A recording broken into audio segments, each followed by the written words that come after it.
Oke teman-teman, hype dari Ice Gore Venus udah berlalu sejak beberapa bulan yang lalu ya teman-teman ya. Udah kita tunggu berbulan-bulan juga, Ice Gore belum ngerilis lagi produk barunya. Nah, akhirnya yang ditunggu-tunggu datang juga.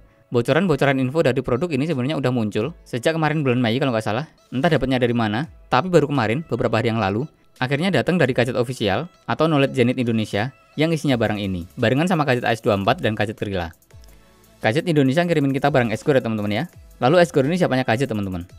Nah, saya juga udah tanyakan ke sana, apa emang ada relasi antara Gadget dengan Ice Gore, kayak Gadget dengan CCA atau kayak Third Ear dengan Moondrop kayak gitu? Udah dijawab sama orang Gadgetnya teman-teman, bahwa kalau memang Ice Gore itu dulunya memang salah satu distributor resminya Gadget, yang sekarang udah mulai bikin brandnya sendiri, dan Ice Gore Venus jadi debut awalnya. Sebelumnya saya sampaikan makasih banget untuk Knowledge Zenith Indonesia atau PT Jagat Pramudita Aksata yang udah ngirimin sampel reviewnya ke sini. Nah, di sini saya sampaikan disclaimer juga, meskipun ini barang kiriman, saya di video ini tetap memberikan impresi dan opini saya secara subjektif berdasarkan apa yang dengar telinga saya. Oke teman-teman, ini review saya untuk Ice Gore Adonis, produk rilisan kedua dari Ice Gore setelah Ice Gore Venus.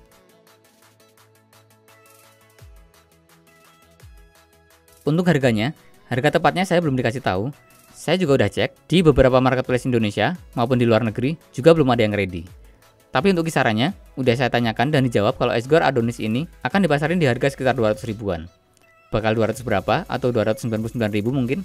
Kita tunggu aja nanti ya teman-teman ya. Sementara kita bilang 200 ribuan dulu aja lah ya. Tentu nanti di range harga segini dia bakal bersaing langsung sama Gadget Gorilla dan Moondrop Q2. Untuk packagingnya nggak ada yang berbeda dari Ice Gore Venus. Penataannya juga masih sama kayak Gadget, CCA, TRN, dan yang lainnya. Yang packagingnya kayak gini-gini aja. Bukan packaging yang premium lah, sangat umum. Oh ya, untuk spesifikasinya hampir lupa. Kayak gini ya teman-teman ya. Konfigurasi drivernya hybrid, dual driver dengan satu dynamic driver ukurannya 10 mm kalau nggak salah. Ditambah satu balance armature, seri 30095, sama kayak BA-nya Gadget Gorilla dan Gadget ZNA.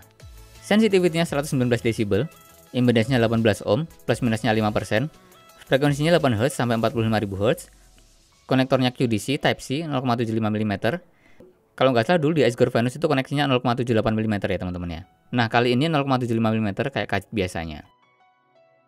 Lanjut ke isi dari paketnya. Yang pertama ada sepasang IM-nya, kita bahas nanti gimana-gimananya. Lalu ada kabel, kayak gini. Bagus ya teman-teman ya, kita bahas nanti juga. Lalu ear tips-nya, silikon 3 pasang, S, M, sama L. Kartu garansi dan user manual. Lanjut ke build quality-nya. Ear tips silikonnya standar, biasa, bornya segini, bukan yang white bore. Berarti ini ear tips untuk bikin sensasi warm dan menunjang performa bass. Teksturnya agak kaku, kayak gini. Lalu kabelnya, modelnya bagus ya teman-teman ya. Ada mikrofonnya. Nanti kita tes gimana hasil rekaman suaranya. Model kabelnya single line per side-nya di bagian atasnya. Dan untuk bagian bawahnya dual line yang dibikin braided atau ulir kayak gini. Luarannya dilapisi silver plated. Ini kabelnya cukup lentur. Walaupun kelihatan kabelnya kayak besar-besar kayak gini dan udah dibikin braided kayak gini, tapi tetap lentur teman-teman.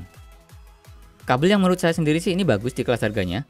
Bukan kayak kabel yang standar kayak yang kita temui di Gadget Gorilla ataupun TRN MT1 Max, bahkan Moondrop Q2 ataupun SimGood EW100P yang kabelnya gitu-gitu aja.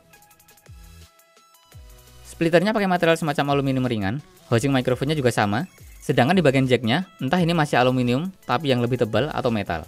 Bentuknya straight kayak kabel-kabel custom, jacknya 3,5 mm, gold plated dan 4 pole. Konektornya QDC Type-C 2 pin 0,75 mm.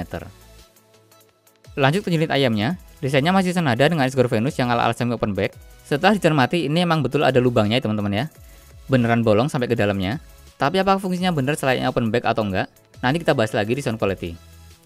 Material housingnya ABS resin, jadi bukan full metal. Yang metal di bagian faceplate-nya aja. Cukup solid, secara dimensinya bukan kategori housing dan faceplate yang bulky. Untuk fittingnya, Ice Gore Adonis punya kenyamanan yang terbilang cukup nyaman untuk telinga-telinga kecil kayak telinga saya. Nggak berasa sesak, kekedapannya juga sangat baik dan nggak ada gejala driver flex atau apapun yang mengganggu. Gripnya juga berasa kuat di telinga, nggak yang berasa kayak gampang jatuh atau lepas. Overall fittingnya nyaman dipakai berjam-jam, buat nyantai maupun nemenin sepanjang jam kerja. Nggak ada sudut-sudut yang tajam ataupun potongan-potongan resin yang kasar. Lanjut ke sound quality-nya, secara umum, tuningan dari Ice Gore Adonis ini saya masih bilang mild V-shape, dengan balance yang masih cukup baik. Masih ada kesan fun tipis-tipis, sekaligus cering-cering yang masih cukup detail tapi nggak yang nyerang. Untuk mid dan vokalnya, dengan DAC yang warm, saya pakai DAC Super X-Fi di sini. Untuk vokal laki-laki cenderung agak mundur dikit dan ketebalannya pas, sampai ke upper mid-nya masih aman, nggak ada sibilan dan shouty. Sedangkan untuk vokal perempuan, yang saya rasain malah lebih mundur lagi daripada vokal laki-lakinya, tapi upper mid-nya tetap ada kesan maju-majunya. Tapi tetap sih, yang saya rasain masih aman dari Sibilance dan Shouty. Instrumen-instrumen di area mid-range ini juga masih dipresentasikan dengan cukup baik. Sedangkan dengan DAC atau source yang netral to bright, bagian upper mid akan lebih maju lagi dan vokal perempuan cenderung jadi sedikit lebih tipis. Untuk low atau bassnya, dengan DAC atau source yang warm, Adonis ini punya gebukan mid bass yang kalem, bukan yang mukul banget, tapi tetap masih kerasa pusat pukulannya. Sedangkan sub bassnya cukup dalam, dengan impact yang juga cukup kerasa. Untuk kecepatannya ngejar kick drum, kalau saya bilang sih ini masih cukup main gesit, ya walaupun memang bukan yang cepat-cepat banget. Tekstur kick drumnya masih berasa, walaupun ada sedikit decay pendek. Sedangkan dengan DAC yang arahnya bright, bass akan jadi sedikit lebih tight, dan akan ada peningkatan speed di suara-suara kick drum. Lalu high atau treble-nya dengan source atau DAC yang warm, tuningan treble di Adonis ini bisa dibilang masih ada di titik aman, tapi ekstensinya tetap panjang. Tetap nyampe ke nada-nada jauhnya, dengan presentasi yang sama sekali nggak nyerang, soft, berasa ringan, tapi cering-cering dan ceres-ceresnya itu masih nyampe, dan masih cukup detail. Sedangkan dengan source atau DAC yang arahnya bright juga masih relatif aman, kecuali buat teman-teman yang emang sensitif banget sama treble. Lanjut ke teknikalitasnya, yang paling kerasa sejak pertama kali dengerin Edgecore Adonis ini, soundstage-nya ini punya width yang cukup lebar, depth atau kedalamannya ada, cukup terasa, bukan yang wah gimana-gimana, tapi ada dan cukup terasa. Height atau dimensi secara atas bawahnya juga cukup tinggi. Jadi secara imagingnya berasa 3D, yang kalau saya bilang sih 3D yang cukup luas. Untuk timbrenya, ya, BA emang selalu ngasih timbre yang khas, memang berbeda dengan timbre dari Dynamic Driver. Tapi di Edgecore Adonis ini, untuk timbre vokalnya sendiri, kesan naturalnya masih ada, terutama untuk suara vokal laki-laki. Sedangkan untuk vokal perempuan memang lebih berasa BA, lebih ada metalik-metaliknya, tapi tetap masih di level yang enggak metalik-metalik banget. Kalau nggak salah emang udah dijelasin di beberapa bocoran, kalau BA30095 di Edgecore Adonis ini udah di custom lagi. Dan ya, ini hasilnya teman-teman. Separasinya juga mantap, udah jadi khasnya dual driver atau multi driver, bahwa emang separasinya bassnya bagus. Kepisah-pisahnya terasa, begitu juga di Edgecore Adonis ini. Positioningnya juga bisa dibilang oke, clarity-nya bagus, jernih, jelas. Ini juga jadi salah satu poin plus di Edgecore Adonis ini. Nah, itu tadi kalau kita ngomongin Edgecore Adonis ini dari sisi tonal dan teknikalitasnya teman-teman ya. Sekarang gimana komparasinya dengan Edgecore Venus, sang kakak yang dulu sempat digoreng habis-habisan juga, tahun lalu kalau nggak salah ya. Menurut saya pribadi, di Adonis ini ada improve yang cukup signifikan, terutama di bagian vokalnya. Kalau dulu di Edgecore Venus vokalnya itu punya mid yang terlalu mundur dan berasa sempit, ditambah per mid yang malah terlalu maju sampai Sibilance. Kali ini di Edgecore Adonis, seakan-akan Edgecore mencoba buat menebus dosa tahun lalu teman-teman. Ya, Sibilance-nya hilang, ketebalan vokalnya meningkat, clarity dan artikulasi vokal juga terjaga dengan cukup baik. Secara teknikalnya juga Edgecore masih berhasil mempertahankan teknikalitas yang bagus di Edgecore Adonis ini, yang sebelumnya udah ada dan jadi poin plus yang cukup spesial di Edgecore Venus. Untuk kualitas suara yang dihasilkan dari mikrofonnya, teman-teman bisa dengerin sampel rekaman berikut ini ya teman-teman ya. Tes, 1, 2, 3. Ini adalah hasil rekaman suara dari mikrofon yang ada di in-ear monitor Edgecore Adonis. Oh iya teman-teman, terkait dengan desain semi open back-nya, memang betul secara fisik bener-bener open back ya teman-teman ya. Dan memang berfungsi selayaknya open back. Namun perlu digarisbawahi teman-teman, kalau perubahannya hanya kecil aja. Kalau lubang ini ditutup pun, sound staging-nya hanya sedikit aja berasa agak menyempit. Masih relatif berasa luas lah, terutama lebarnya atau secara horizontalnya. Nah, kesimpulan dari saya, yang pertama, buat saya, Edgecore Adonis ini lebih cocok di pairing sama source atau DAC yang arahnya warm atau neutral to warm, seperti Creative Super X5, 771, atau dongle DAC Avani lah kalau yang di kelasnya 100 ribuan.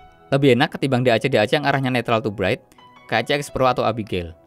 Edgecore Adonis bisa dibilang merupakan improve yang cukup signifikan dari sang kakak, Edgecore Venus, dengan tonalitas yang lebih matang, dan tetap mempertahankan sisi teknikalnya yang memang sebelumnya di Edgecore Venus udah sangat bagus dan jadi poin yang cukup spesial. Kalau ngomongin cocok dan gak cocok, ya tetap ada sisi plus minusnya. Untuk teman-teman yang nyari sweetness-nya vokal, kalau saya sih di Edgecore Adonis ini belum dapat.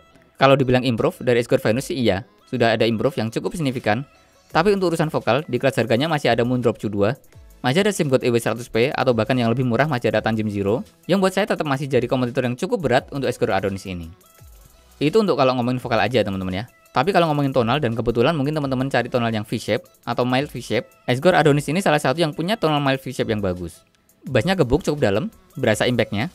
Vokalnya walaupun mundur dan BA, tapi tetap masih punya kesan yang ya bisa dibilang BA yang dituning lagi, supaya ngarah ke arah natural, dan ini cukup bagus teman-teman hasilnya. Juga dengan treble yang ekstensinya cukup jauh, bukan yang extended banget sih, tapi presentasinya bagus, nggak ada nyerang-nyerangnya sama sekali, nggak ada pick, nggak ada sibilance vokal, nggak ada shouty, aman banget lah. Tapi tetap masih bisa ngasih detail yang bagus. Jadi, Asgore Adonis ini recommended atau enggak teman-teman? Balik lagi ya ke preferensinya teman-teman sendiri. Nyari vokal, Adonis bukan yang paling recommended menurut saya. Nyari bass yang gebuk tapi tetap lumayan gesit, ini masih masuk. Untuk teman-teman yang sensitif sama treble, Asgore Adonis ini aman treble-nya kalau teman-teman punya DAC yang WAM.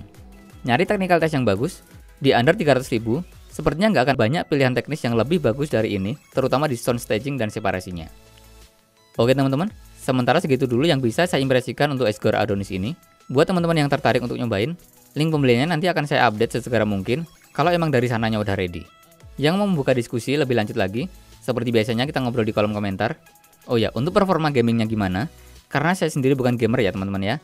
Saya bakal ngasih tes ke teman-teman saya yang main game dan akan saya update hasil impresi mereka nanti di kolom deskripsi.